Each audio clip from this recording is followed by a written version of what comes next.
당신은 혹시 이런 경험 있으신가요? 누군가가 당신을 사랑한다고 말하면서도 왠지 모르게 마음이 불편하고 무거워지는 느낌. 그 사람과 함께 있으면 행복해야 하는데 오히려 자꾸만 자신을 의심하게 되고 내가 잘못한 건 아닐까 하는 생각에 시달리는 그런 관계 말입니다. 사랑한다는 말은 달콤하게 들리지만 그 뒤에 숨겨진 요구와 기대, 그리고 은밀한 통제가 느껴질 때가 있습니다. 칼 융은 이렇게 말했습니다. 진정한 사랑은 상대방을 자유롭게 하지만 거짓된 애정은 상대방을 자신의 그림자 속에 가두려 한다고요. 오늘 우리는 함께 이야기해보려 합니다. 사랑이라는 이름으로 포장된 감정적 조종에 대해서요. 어쩌면 당신이 지금 겪고 있는 그 관계가 사랑이 아니라 교묘하게 위장된 지배일 수도 있습니다. 그리고 그것을 깨닫는 순간 당신의 삶은 완전히 달라질 수 있습니다. 우리는 흔히 사랑을 아름답고 순수한 감정으로만 생각합니다. 하지만 융은 인간의 심리 깊은 곳에는 빛과 어둠이 공존한다고 보았습니다. 사랑이라는 이름 뒤에 숨어서 자신도 모르게 혹은 의도적으로 상대방을 조종하려는 욕구가 존재할 수 있다는 것이죠. 이것은 단순히 나쁜 사람과 좋은 사람의 문제가 아닙니다. 우리 모두의 무의식 속에 자리한 그림자의 문제입니다. 융이 말한 그림자란 우리가 인정하고 싶지 않은 자신의 어두운 부분입니다. 질투, 지배욕, 두려움, 불안 같은 감정들이죠. 건강한 사람은 이런 그림자를 인식하고 통합하려 노력합니다. 하지만 그렇지 못한 사람은 이 어두운 부분을 타인에게 투사하고 그것을 통제하려 합니다. 그리고 그 과정에서 사랑이라는 가면을 씁니다. 한국 사회에서 특히 이런 현상은 가족관계나 연인관계에서 자주 나타납니다. 네가 잘되길 바라는 마음에서 너를 사랑하니까 이런 말들이 앞에 붙지만 실제로는 자신의 불안을 해소하기 위해 상대방을 통제하려는 경우가 많습니다. 부모가 자녀에게 연인이 연인에게, 때로는 친구가 친구에게도 이런 일이 벌어집니다. 그렇다면 어떻게 구별할 수 있을까요? 진짜 사랑과 가짜 사랑을. 융의 심리학은 여기에 명확한 기준을 제시합니다. 진정한 사랑은 상대방의 개성화, 즉 그 사람이 온전히 자기 자신이 되는 것을 돕습니다. 반면 조종은 상대방을 자신이 원하는 모습으로 만들려고 합니다. 감정적 조종을 하는 사람들은 몇 가지 공통된 패턴을 보입니다. 첫째, 그들은 당신이 죄책감을 느끼게 만듭니다. 내가 너를 위해 이렇게까지 했는데 너는 왜 이것도 못해주니? 이런 식의 말들이죠. 둘째, 그들은 당신의 현실 감각을 흐리게 만듭니다. 당신이 느끼는 불편함이나 분노를 과민 반응이라고 치부하거나 네가 너무 예민한 거야 라고 말하면서 당신의 감정을 무효화합니다. 셋째, 그들은 사랑을 조건부로 만듭니다. 내 말을 들으면 사랑해주고 그렇지 않으면 차갑게 대하는 식이죠. 융은 이런 관계를 투사적 동일시라고 설명했습니다. 조종하는 사람은 자신의 내면에 있는 불안, 무가치함, 통제 욕구를 상대방에게 투사하고 상대방을 통제함으로써 자신의 내면을 통제하려 합니다. 그러나 이것은 결코 성공할 수 없는 시도입니다. 왜냐하면 문제는 상대방이 아니라 자기 자신의 내면에 있기 때문입니다. 한 가지 예를 들어볼까요? 어떤 남자가 여자친구에게 극도로 질투를 합니다. 그는 여자친구가 다른 남자와 이야기하는 것조차 참지 못합니다. 그는 이렇게 말합니다. 내가 너를 너무 사랑하니까 그래. 하지만 융의 관점에서 보면 이것은 사랑이 아닙니다. 이것은 그 남자 자신의 불안정한 자아와 버림받을지도 모른다는 두려움의 표현입니다. 그는 여자친구를 사랑하는 것이 아니라 자신의 불안을 달래기 위해 여자친구를 소유하려는 것입니다. 또 다른 예가 있습니다. 어떤 어머니가 성인이 된 딸에게 계속해서 간섭합니다. 어디 가는지, 누구를 만나는지, 무엇을 하는지 모두 알고 싶어 합니다. 딸이 독립적인 결정을 내리면 서운해하고 나를 버리는 거냐고 말합니다. 이 어머니는 딸을 사랑한다고 생각하지만 실제로는 딸을 통해 자신의 존재 의미를 찾으려 하고 딸이 떠날까봐 두려워하는 것입니다. 이건 역시 사랑이 아니라 의존이고 조종입니다. 한국 문화에서는 특히 가족 간의 유대가 강조되기 때문에 이런 경계가 모호해지기 쉽습니다. 효도라는 이름으로, 사랑이라는 이름으로 많은 것들이 정당화됩니다. 하지만 윤기 강조했듯이 진정한 관계는 서로의 독립성을 존중하는 데서 시작됩니다. 상대방을 자신의 연장선으로 보는 것이 아니라 완전히 다른 하나의 온전한 존재로 인정하는 것이죠. 그렇다면 당신이 만약 이런 조종적 관계 속에 있다면 어떻게 해야 할까요? 윤근 의식화를 강조했습니다. 먼저 자신이 처한 상황을 명확히 인식하는 것입니다. 이것은 사랑이 아니다 라고 스스로에게 말할 수 있어야 합니다. 많은 사람들이 이 단계에서 머뭇거립니다. 왜냐하면 그 관계를 포기하는 것이 두렵기 때문입니다. 하지만 융은 이렇게 말했습니다. 진실을 마주하는 것이 고통스럽더라도 그것이 치유의 시작이라고요. 두 번째 단계는 경계를 설정하는 것입니다. 당신은 당신 자신의 감정, 생각, 선택에 대한 권리가 있습니다. 누구도 그것을 빼앗을 수 없습니다.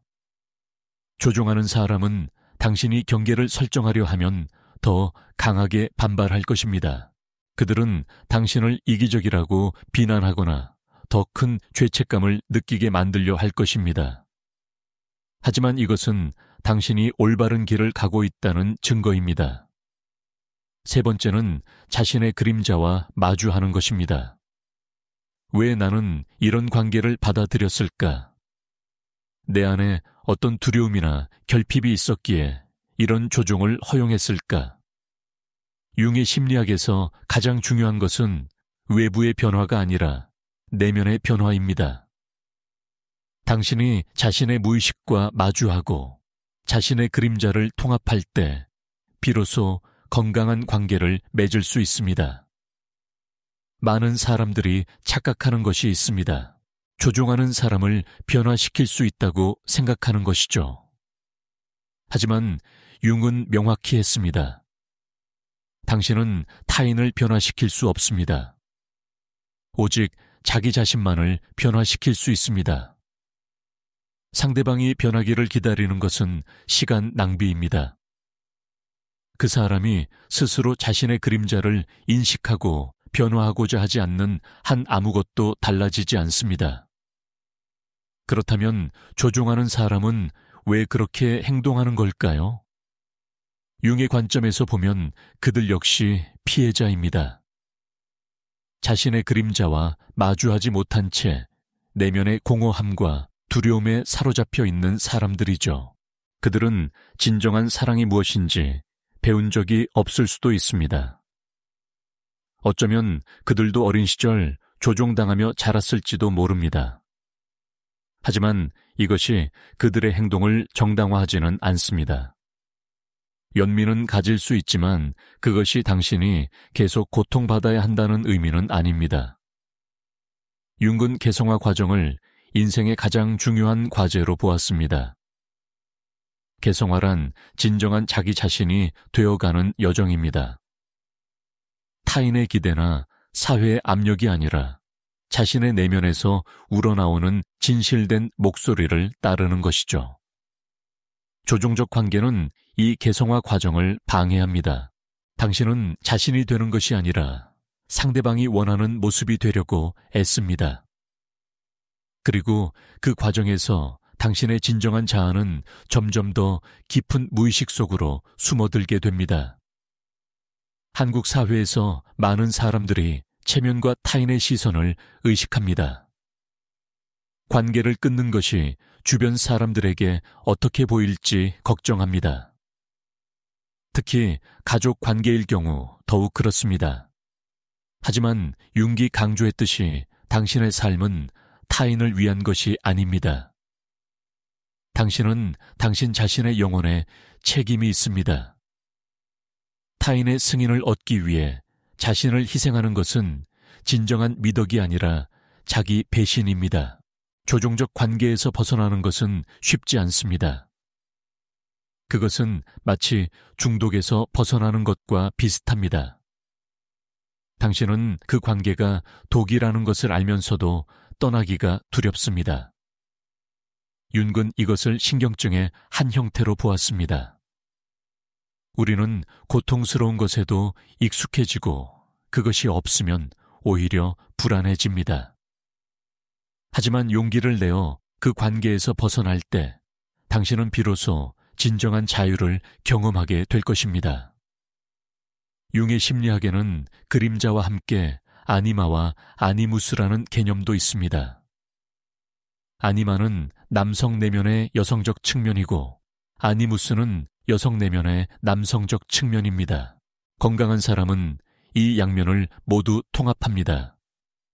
하지만 조종적인 사람은 이 균형이 깨져 있습니다. 예를 들어 지나치게 공격적이고 지배적인 남성은 자신의 아니마, 즉 부드럽고 수용적인 측면을 억압하고 있을 가능성이 높습니다. 반대로 지나치게 의존적이고 수동적인 여성은 자신의 아니무스, 즉 능동적이고 주체적인 측면을 발달시키지 못했을 수 있습니다. 조종적 관계를 벗어나기 위해서는 자신의 내면에서 이런 균형을 찾아야 합니다. 당신이 타인에게 의존하지 않고도 완전할 수 있다는 것을 깨달아야 합니다. 융은 이것을 자기 실현이라고 불렀습니다. 당신 안에 이미 모든 것이 있습니다. 당신은 누군가의 사랑이나 승인 없이도 가치 있는 존재입니다. 한 가지 더 중요한 것은 조종하는 사람을 악마화하지 않는 것입니다. 윤근 선과 악이라는 이분법적 사고를 경계했습니다. 모든 인간은 빛과 어둠을 동시에 가지고 있습니다. 조종하는 사람도 마찬가지입니다. 그들을 완전히 나쁜 사람으로 규정하는 것은 또 다른 그림자 투사일 뿐입니다. 대신 명확한 경계를 유지하면서도 그들 역시 고통받는 영혼임을 인정할 수 있어야 합니다. 물론 이것이 당신이 그들과 관계를 유지해야 한다는 의미는 아닙니다. 거리를 두면서도 연민을 가질 수 있습니다. 융의 심리학에서 또 하나 중요한 개념은 집단 무의식입니다. 우리는 개인적 무의식뿐만 아니라 인류 전체가 공유하는 보편적 무의식도 가지고 있습니다. 그 안에는 원형들이 있습니다.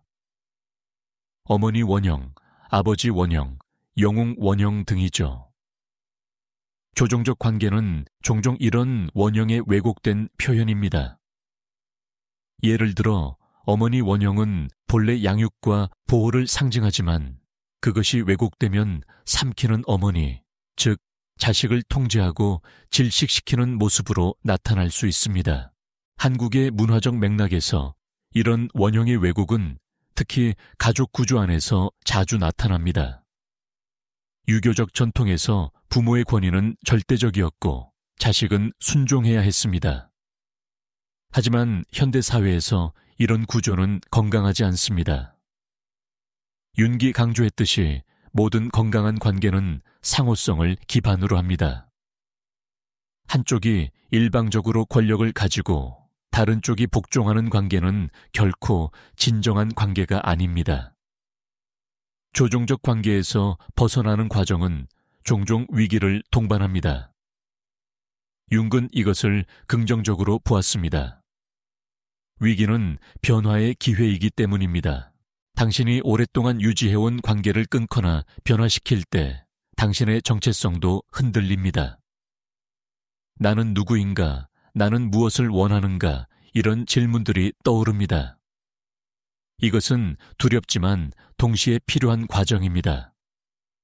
윤근 이것을 정신적 죽음과 재탄생이라고 표현했습니다.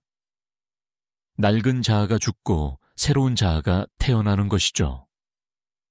많은 사람들이 이 과정에서 전문가의 도움을 받는 것이 좋습니다.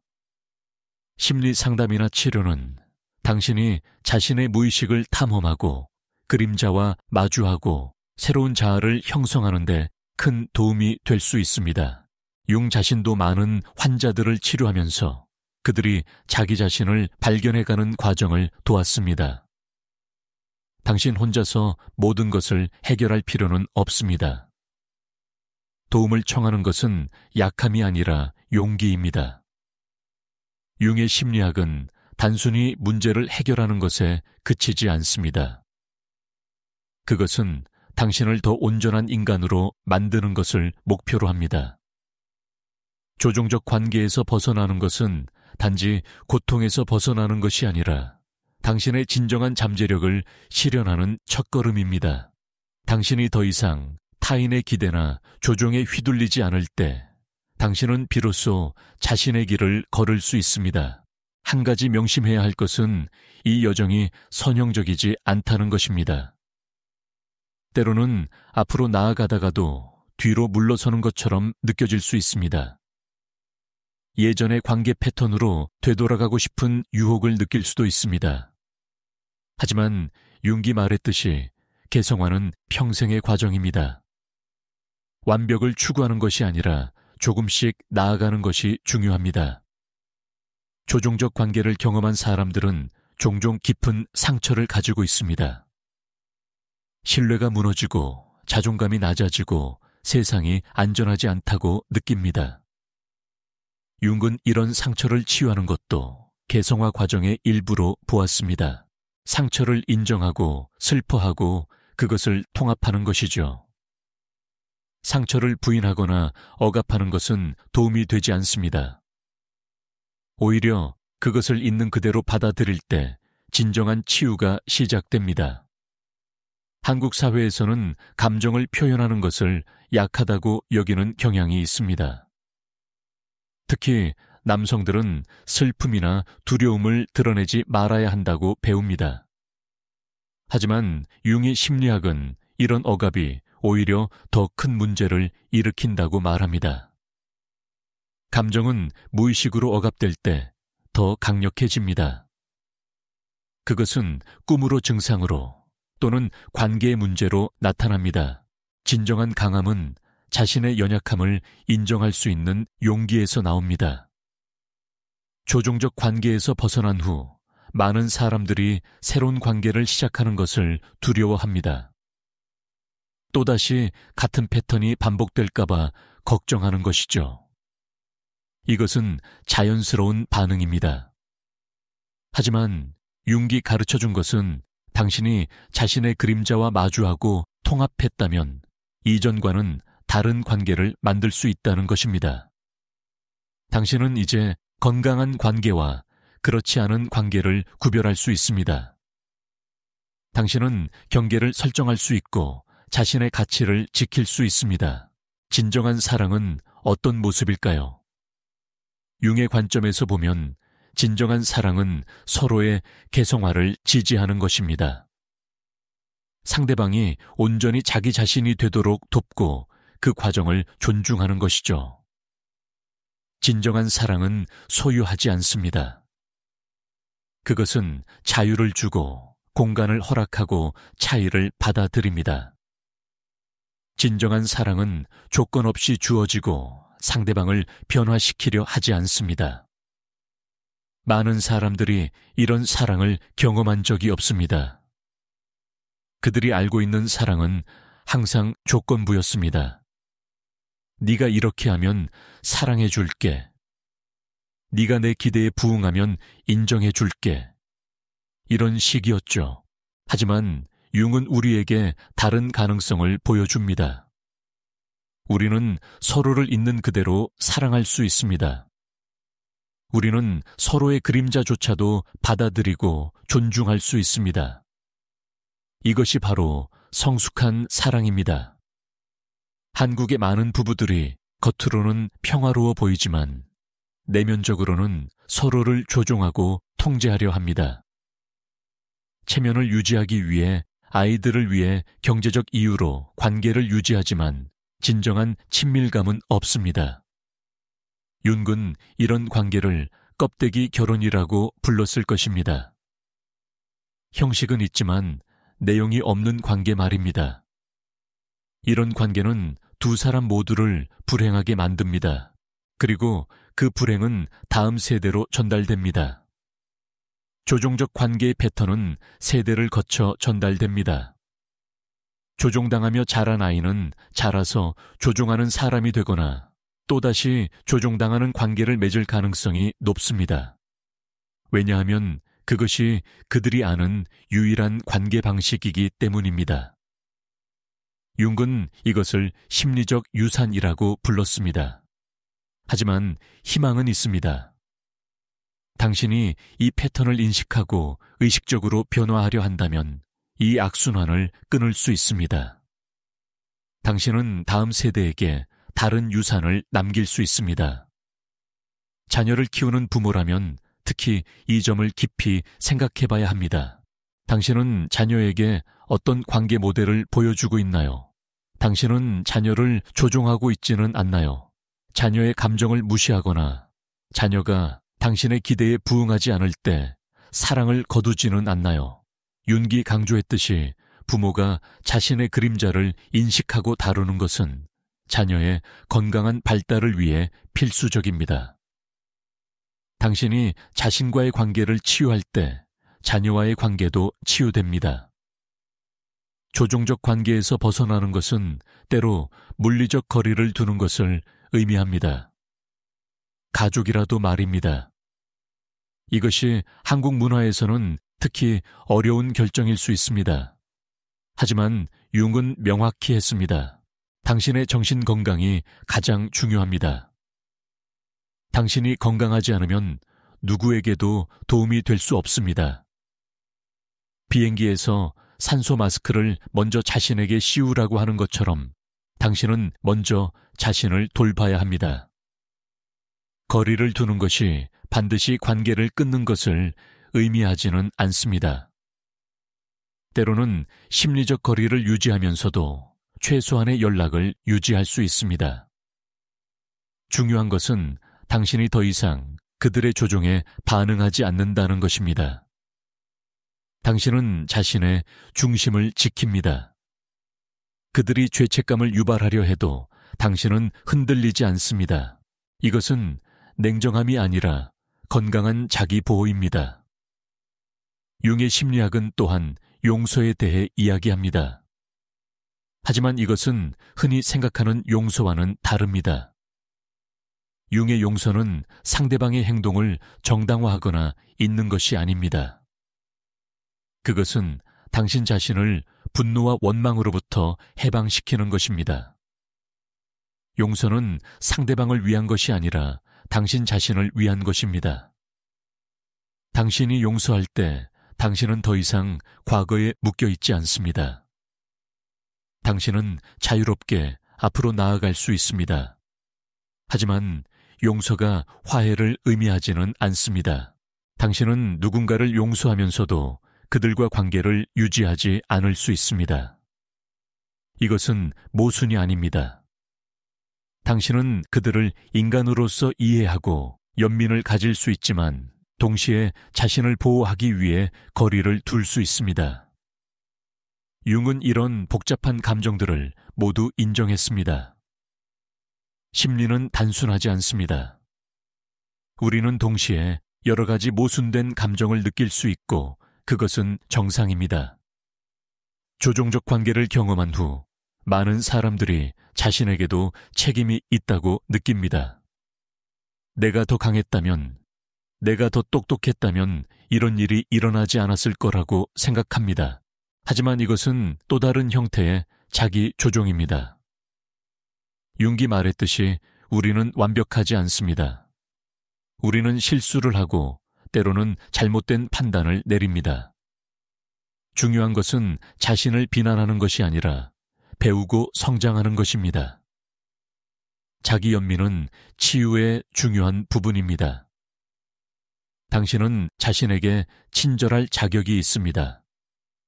당신이 겪은 고통은 진짜였고 당신의 반응은 정상적이었습니다.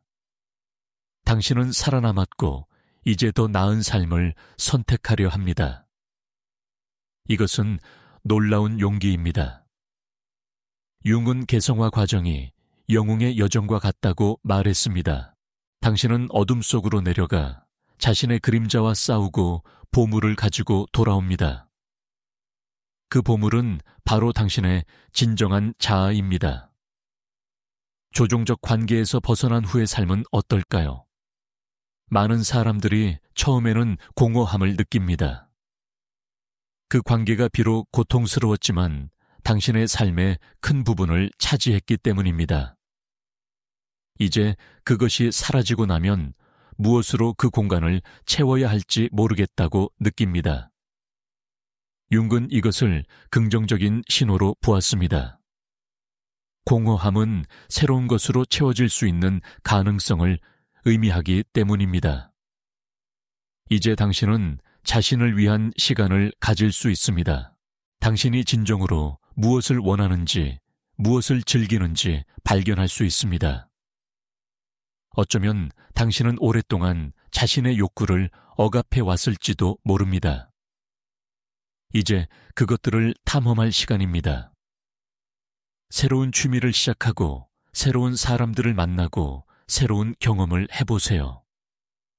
융은 놀이와 창조성이 심리 치유에 얼마나 중요한지 강조했습니다. 한국 사회에서는 생산성과 성과가 강조됩니다. 하지만 융의 심리학은 존재의 가치를 말합니다. 당신은 무언가를 성취했기 때문에 가치 있는 것이 아니라 존재 자체로 가치가 있습니다. 이것을 진정으로 받아들이는 것은 쉽지 않습니다. 하지만 이것이 진정한 자기 수용의 시작입니다. 당신은 아무것도 증명할 필요가 없습니다. 당신은 이미 충분합니다. 조종적 관계의 경험은 당신을 더 강하고 지혜롭게 만들 수 있습니다. 융은 상처를 통한 성장을 믿었습니다. 고통은 우리를 깨뜨리지만 올바르게 다루어질 때 우리를 더 온전하게 만듭니다. 일본에는 킨측이라는 예술이 있습니다. 깨진 도자기를 금으로 이어붙여 더 아름답게 만드는 것이죠. 당신의 삶도 그와 같을 수 있습니다. 당신의 상처는 당신을 더 아름답고 독특하게 만드는 부분이 될 수 있습니다. 많은 사람들이 조종적 관계를 경험한 후 다른 사람들을 돕고 싶어 합니다. 이것은 아름다운 변화입니다. 당신의 고통이 헛되지 않았다는 것을 의미하기 때문입니다. 융은 상처받은 치유자라는 개념을 이야기했습니다. 가장 훌륭한 치유자는 자신도 상처를 경험했고 그것을 극복한 사람입니다. 당신의 이야기는 다른 누군가에게 희망이 될 수 있습니다. 하지만 자신을 돌보는 것을 잊지 마세요. 다른 사람을 돕는 것은 좋지만 그것이 자기 희생이 되어서는 안 됩니다. 윤기 경고했듯이 구원자 증후군은 또 다른 형태의 그림자입니다. 당신이 다른 사람을 끊임없이 구하려 한다면 그것은 당신 자신의 무가치함을 보상하려는 시도일 수 있습니다. 진정한 도움은 건강한 경계 안에서 이루어집니다. 융의 심리학은 궁극적으로 전체성에 관한 것입니다.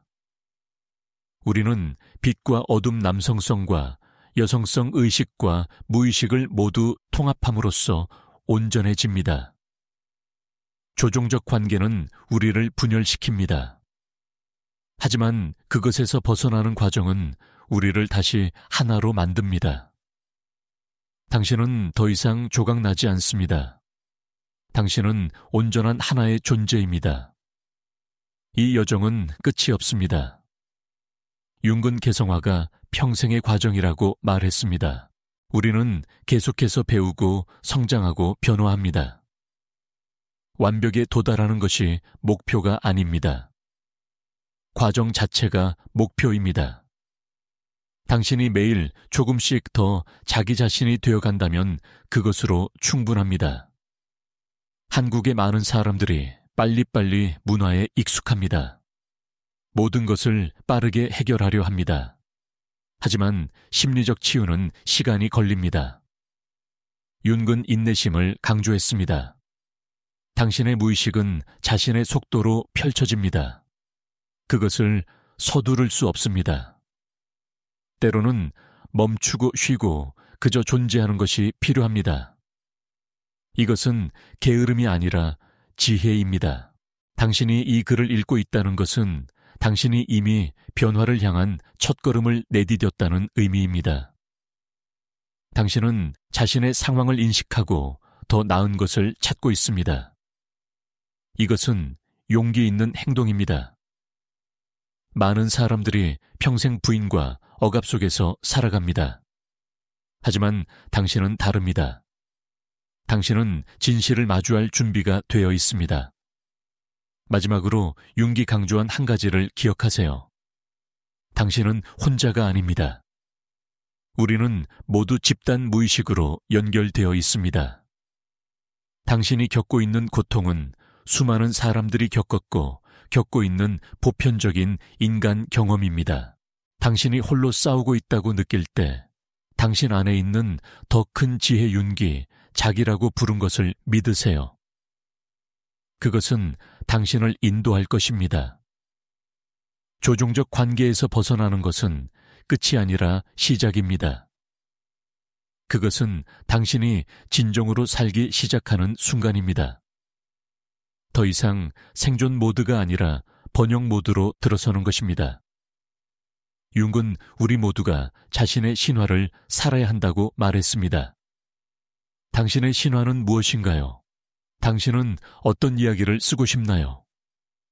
이제 그 펜은 당신의 손에 있습니다. 여기까지 함께 해주셔서 감사합니다. 이 이야기가 당신에게 작은 위로와 용기가 되었기를 바랍니다. 조종적 관계 속에서 고통받고 있다면 그것이 사랑이 아니라는 것을 기억하세요. 진정한 사랑은 당신을 자유롭게 합니다. 당신은 그런 사랑을 받을 자격이 있습니다. 그리고 가장 먼저 그 사랑을 당신 자신에게 줄 수 있어야 합니다. 융의 말처럼 당신 안에 있는 빛과 어둠을 모두 받아들이세요. 당신의 그림자와 친구가 되세요. 당신의 상처를 인정하고 치유하세요. 그리고 천천히 당신만의 속도로 진정한 당신 자신이 되어 가세요. 이것이 바로 개성화이고 이것이 바로 삶의 의미입니다. 당신은 혼자가 아닙니다. 당신은 사랑받을 자격이 있습니다. 진짜 사랑을요. 그리고 그 여정은 지금 바로 이 순간부터 시작됩니다. 용기를 내세요. 당신은 할 수 있습니다. 당신 안에 이미 모든 것이 있으니까요. 조종적 관계에 대해 더 깊이 이야기해보고 싶습니다. 왜냐하면 많은 사람들이 자신이 조종당하고 있다는 사실조차 깨닫지 못하기 때문입니다. 융은 무의식의 힘에 대해 많은 것을 가르쳐 주었습니다. 우리의 행동 대부분은 의식적 선택이 아니라 무의식적 패턴에서 나옵니다. 조종당하는 관계에 반복적으로 빠지는 것도 마찬가지입니다. 어린 시절의 경험이 여기서 결정적인 역할을 합니다. 윤근 콤플렉스라는 개념을 발전시켰습니다. 콤플렉스란 강한 감정적 색채를 띤 무의식적 심리 구조입니다. 예를 들어 어린 시절 부모로부터 조건부 사랑만을 받았다면 당신은 사랑 콤플렉스를 발달시킬 수 있습니다. 이것은 성인이 된 후에도 당신이 사랑을 얻기 위해서는 무언가를 해야 한다고 당신 자체로는 충분하지 않다고 믿게 만듭니다. 이런 콤플렉스는 자동적으로 작동합니다. 당신은 의식적으로 선택하지 않았는데도 조종하는 사람에게 끌리게 됩니다. 왜냐하면 그것이 익숙하기 때문입니다. 심리학자들은 이것을 반복 강박이라고 부릅니다. 우리는 해결되지 않은 과거의 문제를 현재에서 다시 경험함으로써 무의식적으로 해결하려 합니다.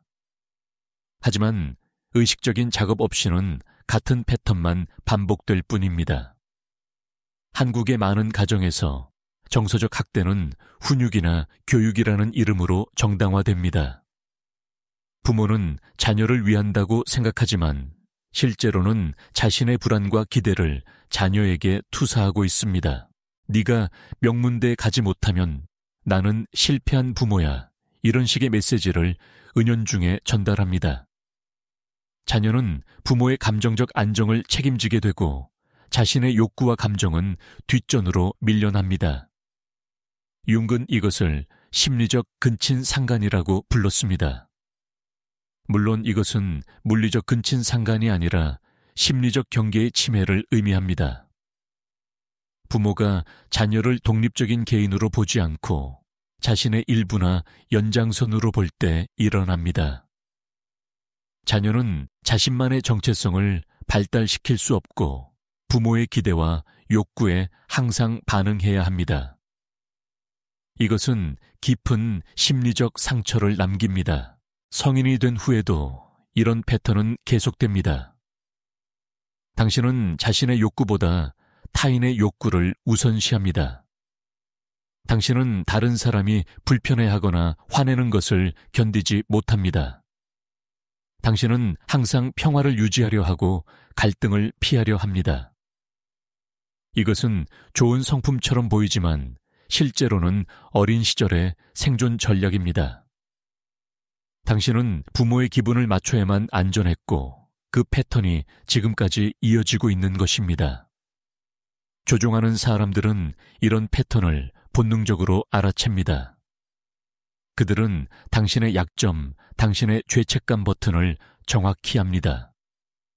그리고 그것을 눌러서 당신을 통제합니다.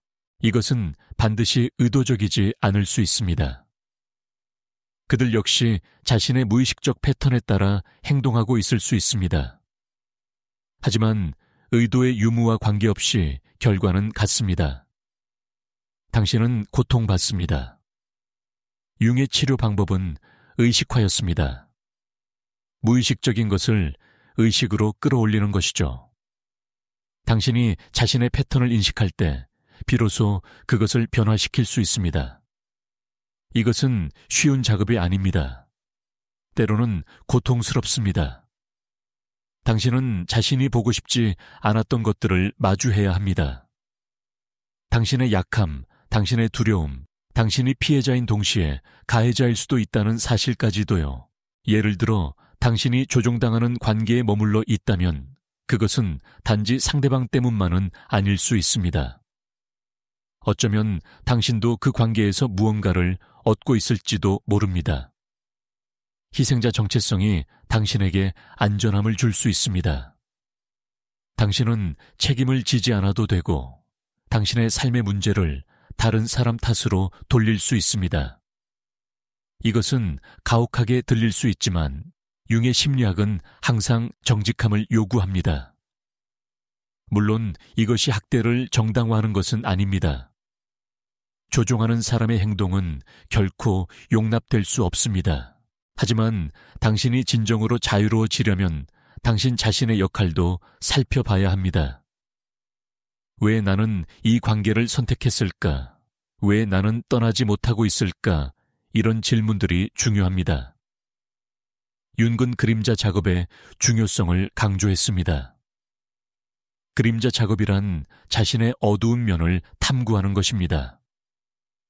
우리는 모두 자신이 좋은 사람이라고 믿고 싶어 합니다. 하지만 융에 따르면 완전히 좋은 사람은 없습니다. 우리 모두는 빛과 어둠을 가지고 있습니다. 그림자를 부인하는 것은 그것을 더 강력하게 만들 뿐입니다. 반대로 그림자를 인정하고 통합하면 그것은 엄청난 에너지의 원천이 될 수 있습니다. 조종적 관계의 맥락에서 그림자 작업은 무엇을 의미할까요? 그것은 당신 안에 있는 분노를 인정하는 것일 수 있습니다. 많은 사람들, 특히 여성들은 분노를 표현하는 것을 배우지 못했습니다. 분노는 나쁜 것, 여성스럽지 못한 것으로 여겨집니다. 그래서 그들은 분노를 억압하고 대신 슬픔이나 우울로 표현합니다. 하지만 분노는 자연스러운 감정이고 당신이 부당하게 대우받고 있다는 신호입니다. 당신의 분노와 연결되는 것은 힘을 되찾는 것입니다. 건강한 분노는 당신을 보호합니다. 그것은 경계를 설정하고 아니오라고 말할 수 있게 해줍니다. 융은 분노를 억압하는 것이 우울증의 주요 원인 중 하나라고 보았습니다. 당신이 느끼는 우울은 어쩌면 당신의 내면에서 터져나오려는 분노일지도 모릅니다. 한국 사회에서 특히 노년층은 감정 표현에 서툽니다. 그들은 감정을 표현하는 것이 약함의 표시라고 배웠습니다. 특히 남성들은 슬픔이나 두려움 대신 분노만을 표현하도록 허락받았습니다. 여성들은 반대로 분노를 억압하고 순종적이어야 했습니다. 이런 감정적 억압은 세대를 거쳐 전달되고 건강하지 못한 관계 패턴을 만들어냅니다. 융의 심리학은 감정의 전체 스펙트럼을 인정합니다. 당신은 기쁨과 슬픔, 사랑과 분노, 두려움과 용기를 모두 느낄 권리가 있습니다. 이 모든 감정은 당신의 일부이고 각각은 중요한 정보를 전달합니다. 감정을 억압하는 것은 자신의 일부를 부인하는 것입니다. 윤기 말했듯이 당신이 부인하는 것은 당신을 지배하게 됩니다. 조종적 관계에서 회복하는 과정은 몸과도 관련이 있습니다. 윤근 심리와 신체가 분리될 수 없다고 보았습니다. 트라우마는 단지 마음에만 저장되는 것이 아니라 몸에도 저장됩니다. 당신이 조종당할 때 느끼는 긴장, 불안, 공포는 몸에 각인됩니다. 어깨의 긴장, 위장의 불편함, 만성적인 피로, 이 모든 것이 심리적 고통의 신체적 표현일 수 있습니다. 그래서 치유는 몸을 통해서도 일어나야 합니다. 요가, 명상, 호흡 운동, 춤 운동 같은 신체 활동은 트라우마를 풀어내는 데 도움이 됩니다. 융 자신도 적극적 상상이라는 기법을 사용했는데 이것은 몸의 감각과 이미지를 통해 무의식과 소통하는 방법입니다. 당신의 몸은 당신의 마음이 말하지 못하는 것을 알고 있습니다. 한국의 전통 문화에는 사실 몸과 마음의 통합에 대한 지혜가 있습니다. 한의학은 항상 심신을 하나로 봤습니다. 하지만 현대사회에서 우리는 이런 지혜를 잃어버렸습니다. 우리는 몸을 마음의 운반체 정도로만 생각하고 몸의 신호를 무시합니다. 융은 우리가 이런 통합적 관점으로 돌아가야 한다고 주장했습니다. 조종적 관계에서 벗어나는 것은 또한 새로운 언어를 배우는 것입니다. 당신은 자신의 욕구를 표현하는 법, 경계를 설정하는 법, 건강하게 갈등을 다루는 법을 배워야 합니다. 이것들은 당신이 배워본 적 없는 기술일 수 있습니다. 조종적 환경에서는 이런 것들이 허용되지 않았으니까요. 비폭력 대화나 감정 코칭 같은 기법들이 도움이 될 수 있습니다. 이것들은 당신이 자신의 감정과 욕구를 비난이나 공격 없이 표현하는 방법을 가르쳐 줍니다. 융의 관점에서 보면 이것은 의식적 의사소통입니다. 당신은 무의식적으로 반응하는 대신 의식적으로 선택하고 표현합니다. 또 하나 중요한 것은 지지 시스템을 구축하는 것입니다. 조종하는 사람들은 종종 당신을 고립시킵니다. 그들은 당신의 친구나 가족을 비난하고 당신이 오직 그들에게만 의존하게 만듭니다. 이것은 통제를 강화하는 전략입니다.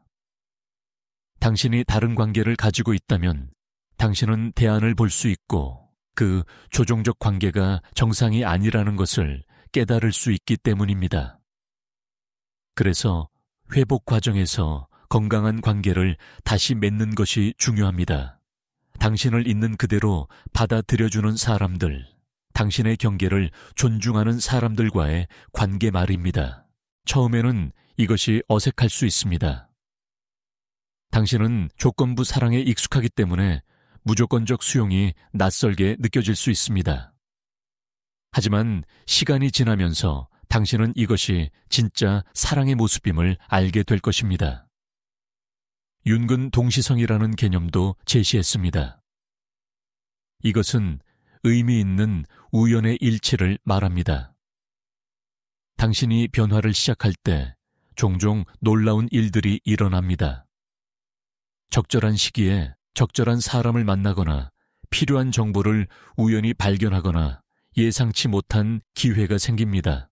융은 이것을 단순한 우연이 아니라 심리적 변화와 외부 현실이 공명하는 현상으로 보았습니다. 당신이 조종적 관계에서 벗어나기로 결심했을 때 우주가 당신을 돕는 것처럼 느껴질 수 있습니다. 이것은 신비주의가 아닙니다. 당신의 의식이 변화하면 당신은 세상을 다르게 보고 다른 기회들을 알아차리게 됩니다. 당신의 내면이 열리면 외부 세계도 당신에게 열립니다. 한국의 많은 사람들이 점이나 사주를 봅니다. 이것은 미래를 알고 싶어하는 욕구의 표현입니다. 하지만 융의 관점에서 보면 진정한 힘은 운명을 아는 것이 아니라 운명을 만들어가는 것에 있습니다. 당신은 과거에 묶여 있지 않습니다. 당신은 매 순간 새로운 선택을 할 수 있고 그 선택이 당신의 미래를 만듭니다. 조종적 관계의 경험은 당신에게 중요한 교훈을 줍니다. 그것은 당신에게 건강한 관계가 무엇인지, 사랑이 무엇이 아닌지를 가르쳐 줍니다.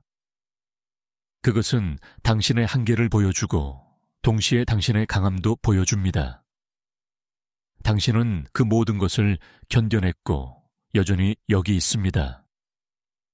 그것만으로도 당신은 놀라운 사람입니다. 융은 개인의 성장이 집단의 성장으로 이어진다고 믿었습니다. 당신이 자신을 치유할 때 당신은 단지 자신만을 돕는 것이 아닙니다. 당신은 다음 세대를 돕고 사회를 변화시킵니다. 한 사람의 의식적 변화가 물결처럼 퍼져나갑니다. 당신의 치유는 세상의 치유입니다. 마지막으로 인내심을 가지세요. 융근 개성화가 평생의 여정이라고 했습니다.